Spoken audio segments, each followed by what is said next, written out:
And among the things you want to understand before a storm and not after is what's covered by your insurance policy. It's important to know now. KITV4's Paul Drews has some need-to-know information about your policy. When the warning sirens sound, will you be covered?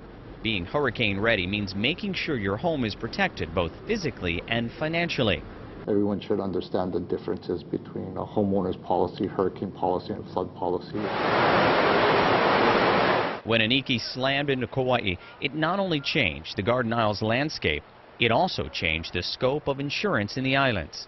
Prior to Iniki, homeowner's policy contained hurricane coverage. But right after Iniki, many insurers stopped writing the hurricane coverage. More than 20 years later, there are plenty of insurers, but now hurricane coverage is written as a separate policy. And unlike homeowners insurance, the coverage only applies when a powerful storm strikes.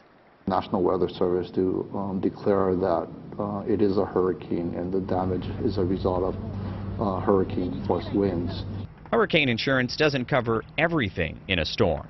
If wind sends debris through your roof and rain pours in, it's covered. But a leaky roof that lets in a downpour is not. Other types of water damage from storm surge or rising streams are not covered by hurricane or even homeowners insurance. You need flood insurance for that.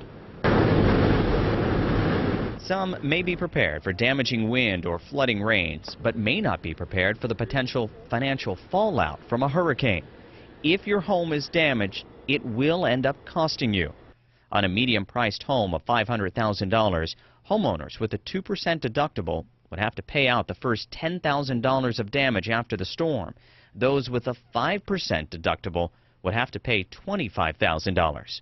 It's been a trade-off, I think, between trying to keep the premiums down and the rates down, and that's why companies have increased the deductible. So the homeowners in the hurricane policy retain some of the losses. Homeowners need not only have the right kind of insurance, but also the right amount. In addition to repairing or rebuilding a home after a storm, belongings inside may be damaged or destroyed. Make sure you have enough coverage to replace personal property. Some may have difficulty submitting a claim because they don't have proof they owned it.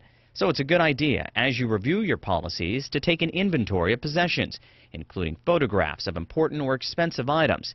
And don't forget to keep the list, pictures, and receipts in a safe, waterproof area. Paul Drews, KITV4 News.